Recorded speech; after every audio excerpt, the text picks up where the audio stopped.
अगर मैं आपसे कहूं कि आपके ही जैसा कोई एक दूसरे यूनिवर्स में भी एग्जिस्ट करता है तो क्या आप मेरी बात मानोगे? इसमें कोई शक नहीं कि ये चीजें बेहद ही डरावनी हैं और सच कहूं तो झूठ भी लगती हैं, लेकिन इस बात में सच्चाई भी हो सकती है।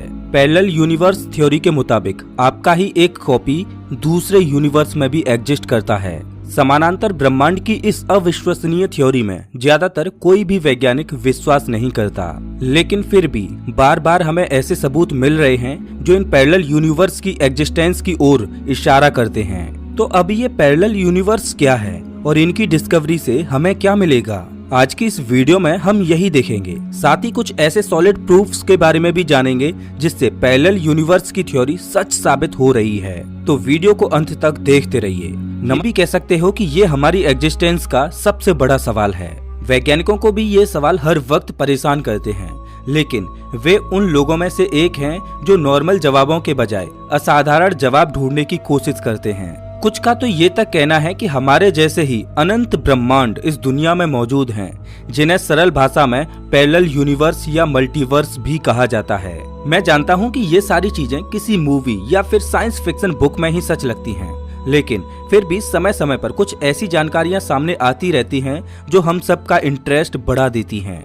साल 1954 में ह्यूग एवरेस्ट ने पैरेलल यूनिवर्स का कंट्रोवर्शियल आइडिया दुनिया के सामने रखा था। उनके मुताबिक हमारी दुनिया जैसी ही बहुत सी दुनिया हैं जो किसी न किसी रूप से कनेक्टेड हैं। ये समानांतर ब्रह्मांड हमारे ब्रह्मांड से ही बाहर निकलते हैं, वहीं हम भी उनमें से ही निकलते हैं। इसे प्रैक्टिकली समझने की कोशिश करें तो सिंपल भाषा में इन दूसरे ब्रह्मांडों की हिस्ट्री और यहाँ तक कि प्रेजेंट भी हमसे कई रूप से अलग होंगे।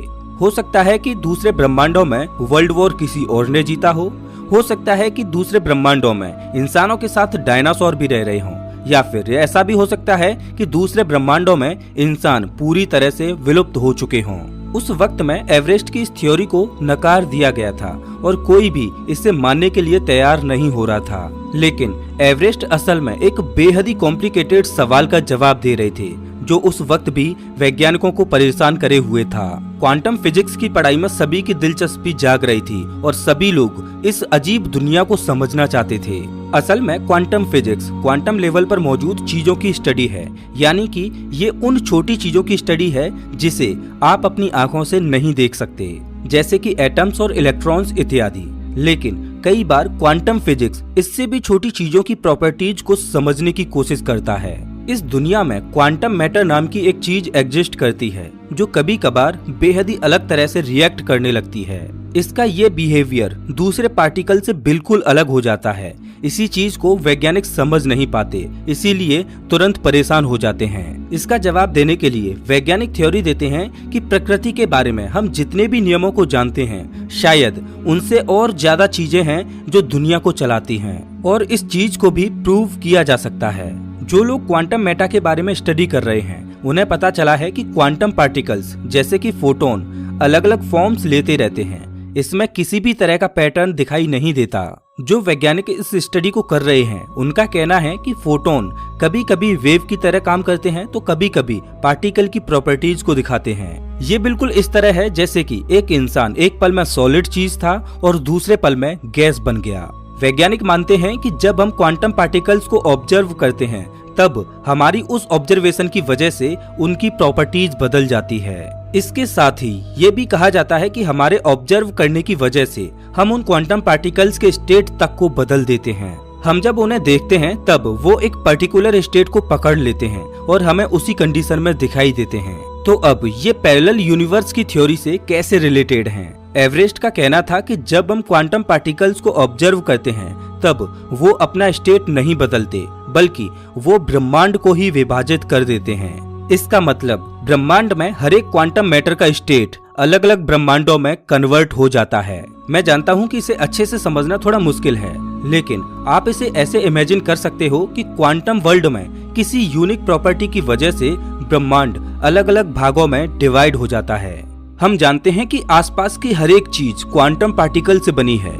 आप, मैं, टेबल, कुर्सी, जानवर, सब कुछ एटम से मिलकर बने हैं। एटम के अंदर इलेक्ट्रॉन, प्रोटॉन और न्यूट्रॉन क्वांटम पार्टिकल ही तो हैं। हम चारों तरफ से क्वांटम पार्टिकल से घिरे हुए हैं, तो अगर क्वांटम पार्टिकल्स डिवाइड होकर दूसरे यूनिवर्स में लगातार कन्वर्ट होते रहे तो जाहिर सी बात है कि ये अल्टरनेटिव यूनिवर्स या पैरेलल यूनिवर्स भी बनाएंगे। एवरेस्ट के इस मेथड को इतना नकारा इसलिए गया था क्योंकि ये हमारे समय के फंडामेंटल लॉज को पूरी तरह से तोड़ रहा था।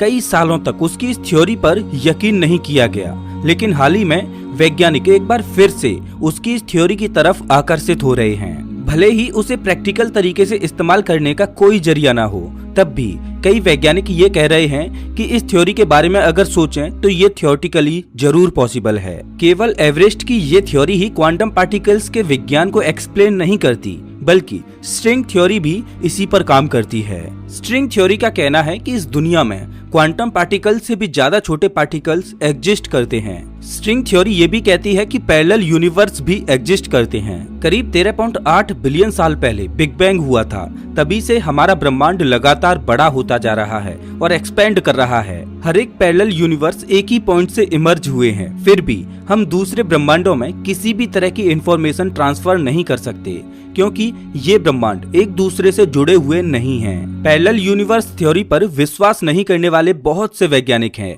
और उन सभी का सिर्फ एक ही पॉइंट है कि इन्हें प्रूव करने के लिए कोई भी एक्सपेरिमेंट नहीं किया जा सकता। लेकिन एक बेहद ही रोमांचक एक्सपेरिमेंट ने शायद इसे बदल दिया है। इस एक्सपेरिमेंट का नाम है कॉस्मिक रे डिटेक्शन टेस्ट। इस मेथड की मदद से हमने ऐसे पार्टिकल्स खोज निकाले हैं जो हमारे ब्रह्मांड में कभी एग्जिस्ट ही नहीं करते।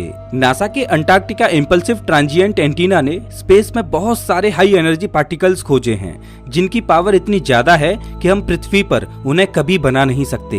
वहीं लो एनर्जी पार्टिकल्स जैसे कि न्यूट्रिनोज पृथ्वी के थ्रू पास हो जाते हैं और कहीं डिटेक्ट ही नहीं होते। हाई एनर्जी पार्टिकल्स जो ज्यादातर स्पेस से आते हैं वो पृथ्वी से टकराकर एक जगह पर रुक जाते हैं और उन्हें डिटेक्ट कर लिया जाता है। लेकिन वैज्ञानिकों ने हाई एनर्जी पार्टिकल्स को पृथ्वी से निकलते देखा है, जो ये सजेस्ट करते हैं कि ये पार्टिकल्स समय में पीछे की तरफ मूव कर रहे हैं।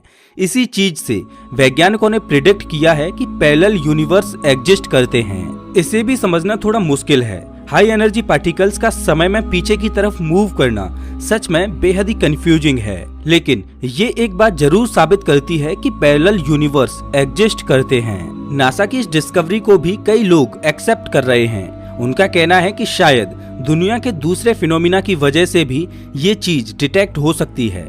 हमें बस ये नहीं पता है कि वो फिनोमिना क्या है। लेकिन वैज्ञानिक तो किसी जमाने में ये तक विश्वास करते थे कि हमारी धरती जैसा कोई भी प्लैनेट नहीं है, पर हमने हजारों एक्सोप्लैनेट्स खोजकर उन्हें गलत साबित कर दिया। एस्ट्रोनॉमर्स कभी ये भी कहा करते थे कि सोलर सिस्टम के अलावा कोई और चीज है ही नहीं, लेकिन आज हम सब जानते हैं कि ये सच नहीं है। तो हो सकता है कि कल को पैरेलल यूनिवर्स की थ्योरी भी सच हो जाए। आपको क्या लगता है कि क्या पैरेलल यूनिवर्स एग्जिस्ट करते हैं और क्या ये थ्योरी कभी सच हो पाएगी? कमेंट करके जरूर बताएं। अगर आपको ये वीडियो अच्छा लगा हो तो इसे लाइक करें और ऐसे ही वीडियोज के लिए चैनल को सब्सक्राइब करें, साथ ही बेल आइकन दबाएं।